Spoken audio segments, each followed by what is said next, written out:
Look, I'm not pissed to the point where I'm annoyed and I'm going to call people out their names, or especially people that I love, like the person I'm about to talk about in a few minutes. She struggled with physical defense she's faced at the professional level and voiced frustration with the league's officiating, recently telling reporters, quote, "I feel like I'm getting hammered and everybody is physical with me, and opponents get away with things that other people don't get away with." That's what Caitlin Clark said. It was a cheap shot. It was not a basketball play. She should have been ejected, number one. Number two, there should have been a fine that was incurred thereafter. Number three, not to say that there won't be or hasn't been at this moment in time, I don't know of one. I know the team was fined for media availability purposes because people weren't available. Did you catch what went down with Caitlin Clark in her most recent game? Did Dejounte Carrington strike her in the eye and leave her with a serious black eye? Clark appeared to take a fingertip directly to the eye, or extremely close to it, from Carrington. The shocking moment, which unfolded during Caitlin's very first playoff appearance, has the entire WNBA buzzing and demanding accountability over what many are calling a blatant incident. Michael Jordan of the WNBA was assaulted, has a black eye during the second half of the game because Dejounte Carrington stabbed her with her fingernails. Several commentators are now arguing that this shocking episode could end up causing lasting damage to the WNBA, with some even claiming it has the potential to seriously shake, or possibly break, the league moving forward. She's going to face a level of racism from black players. She's going to walk into a extremely hostile environment. And she's going to face a level of hostility from lesbian players because she's not on team LGBTQ. She's a Catholic. She's got some boyfriend. To make matters worse, she finished the game with a black eye after she was poked by Dejounte Carrington, who tried to block her. Let's take a closer look and start by examining exactly what unfolded. During her first ever playoff appearance against the Connecticut Sun, Caitlin Clark was struck in the eye early in the opening quarter. The contact came from Dejounte Carrington, who appeared to catch Clark directly in or around the eye during the play. She's white, and she's the golden girl that's considered the marketing savior for the... Now, some might argue that this was nothing more than a routine foul. Nothing unusual, just part of the game, right? But let's rewind and examine it from a different angle to get a clearer picture of what actually happened. From this viewpoint, the situation looks much more telling. The replay makes it seem as though the contact wasn't simply accidental.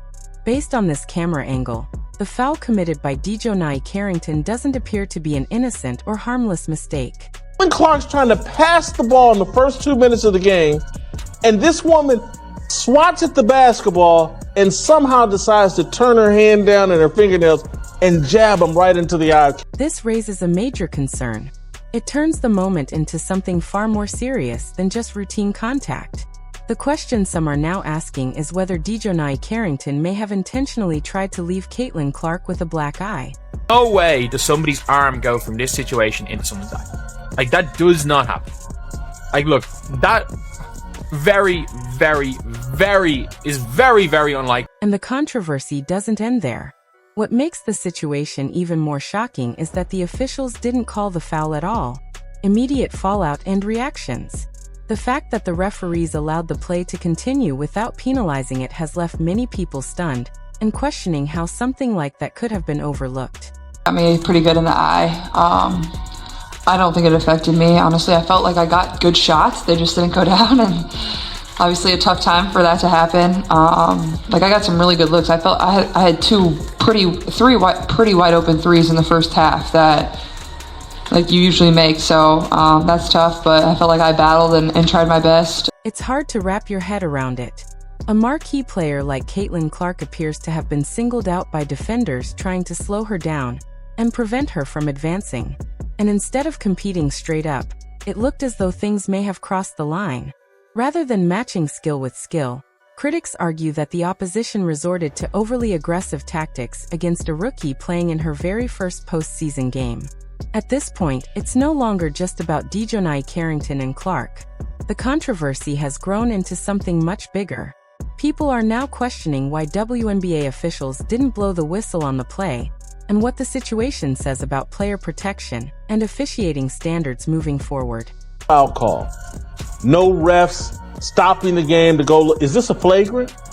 None of that. Just everybody moved. But what would drive Dejounte Carrington to commit such a brutal foul in the first place? Was it simply intense competitive fire in the heat of the moment? Or was there something more behind it? Social media meltdown and fan debates. Some are even questioning whether frustration, or something deeper, played a role.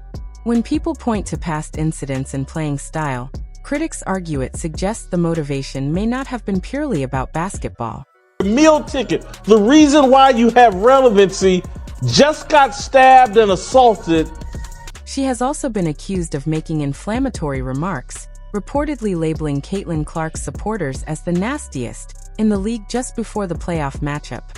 When pressed about the comment on social media, Dejounte Carrington did not offer any clarification or explanation, leaving the remark hanging and fueling further controversy. Has a history with Caitlin Clark, like many of these girls in the WNBA, but she's at the top of the list along with Kennedy Carter in Chicago and Angel. And it didn't stop there. From the very beginning, Dejounte Carrington's behavior toward Caitlin Clark appeared overtly negative, almost as if she were intent on retaliating against a player who could have changed the course of the game. Instead of simply letting Clark play, Carrington seemed to take matters into her own hands. The footage appears to show Carrington mocking Clark during the matchup, leading some to believe she was looking for an opportunity to commit a foul. Unfortunately for Clark, Carrington faced no repercussions, not a single foul call or official warning, allowing the aggressive play to go unchecked. A few weeks ago, you tweeted that the Indiana Fever have the nastiest fans in the league. Do you have any message for them going into this series? No. This troubling incident also clearly affected Caitlin Clark's performance on the court. Speaking to the officials during the post-game conference, she detailed exactly what had happened throughout the match and how the contact impacted her play. It didn't bother me. Obviously, it didn't feel too good when it happened, but it is what it is. By her own account, Caitlin Clark felt that her performance during the game didn't reflect the level she had shown all season. The foul completely disrupted her game plan, preventing her from playing at her usual high standard. Her signature skills, from pinpoint passes and those Steph Curry style long throws to her impressive dribbling, were all thrown off. What fans normally expect to see from Clark was effectively sabotaged by what many consider a petty, aggressive foul from Dejounte Carrington. Is not a punk, but she's also smart enough to know fighting some angry black lesbians, not her job, and it would lead to a collapse. Rather than dwelling on the disruption, Caitlin Clark placed the responsibility for her somewhat subdued performance squarely on the actions of her attacker. She took a brief pause on the bench, then powered through the pain, ultimately delivering 8 assists for her team. This truly highlights the professionalism and dedication Clark brings to the court. She doesn't let arguments or excuses interfere with her focus. Instead, she concentrates on refining her own game and giving her best effort, refusing to let the actions of others define her performance. Nails, and these nails, I've seen worse nails than this in the WNBA. Like, this is a safety hazard.